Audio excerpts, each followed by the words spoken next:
you make my earthquake. You make my earthquake. I'ma you. That shit was cool, but now you on that weirdo haha goofy shit. What I'm about to talk about will make DJ Khaled rush into the studio and try something new until he loses weight and listeners.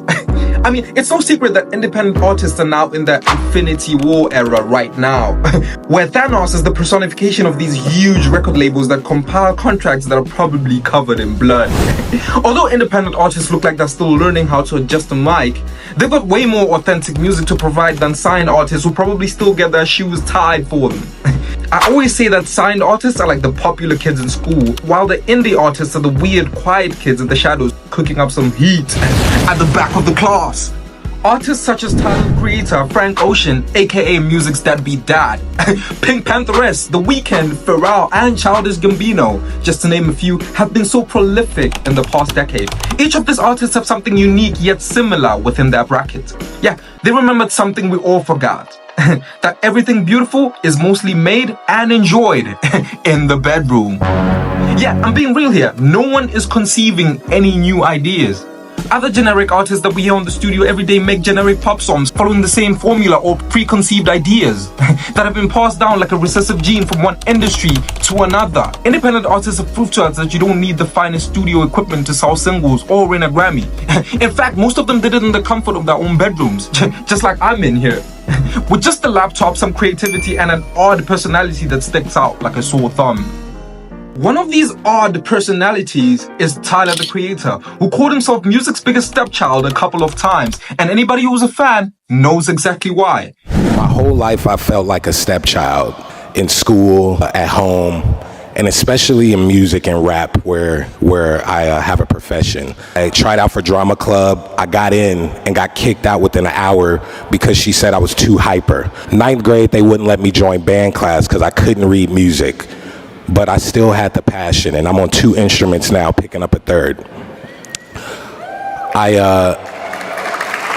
But I didn't let none of that stop me from doing anything that I wanted to do.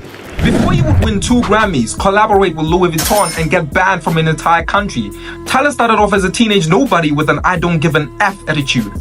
His superpower was being able to turn his quirkiness into clout, taking advantage of the internet in the early 2000s with apps such as Tumblr and Vine, where he posted weird and slapstick content, which is instrumental in building him such a large following to promote his music. It wasn't long before Tyler the Creator would assemble his own rap group known as Odd the Future, which I like to describe as the Avengers of experimental rap. Collaborating with artists such as Frank Ocean, Earl Sweatshirt, and the rest of the crew, who swiftly took over the underground rap scene, one awkward lyric at a time. Ooh, water, Fuji water, I'ma go and piss on my daughter. You don't believe me? I'm a martyr. Then out of nowhere he released his first few projects, Bastard, then Goblin, which sound like typical nihilist body of work filled with offensive Tyler the Creator type lyrics. In the 2 years since Goblin's release, Tyler unveiled Loiter Squad, which is an absurdist late-night sketch comedy. Is this a job or is this a game? Is this a job or is this a game? It's a job. Because this looks like an option to me. And to dilute his earlier bodies of work, he followed up with Wolf, Cherry Boy, and Flower Boy, which pulls back the curtain and reveals the talented introvert behind the music.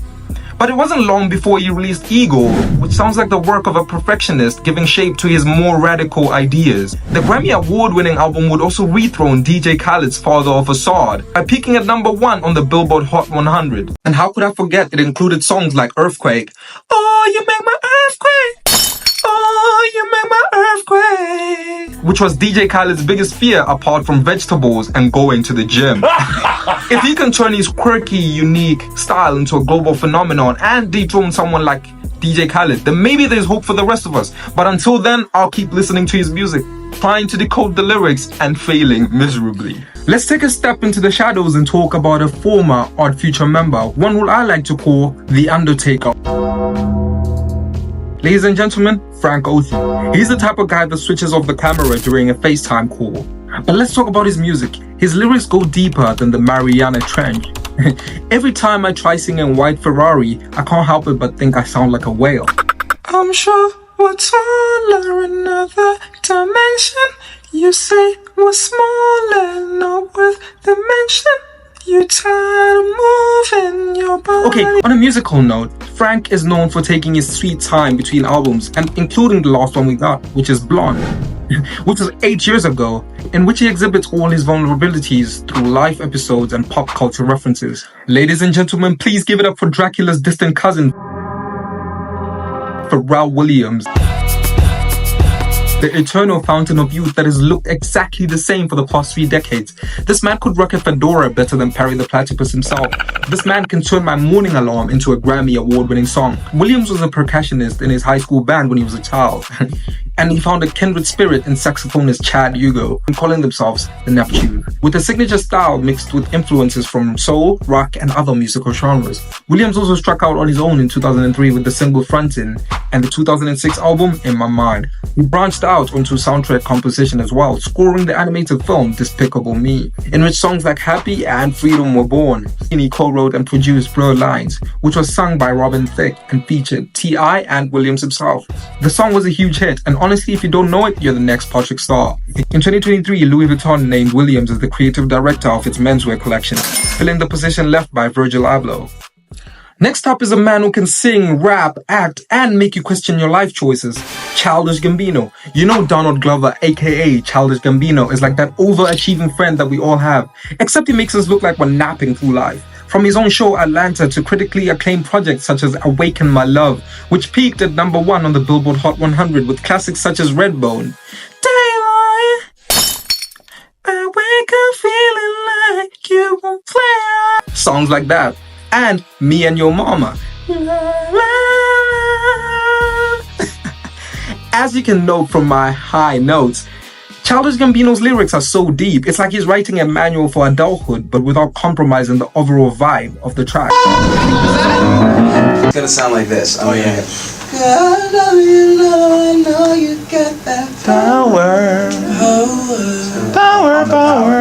So it's gonna be, I guess, yeah, a little churchy, but it's just to add an extra oomph to the power part. Because I'm gonna be singing kind of low, so you guys are kind of like mine.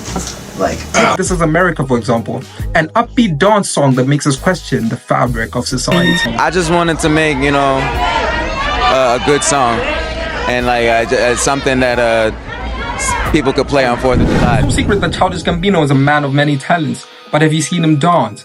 You can't try to imitate that without looking like you're having a seizure.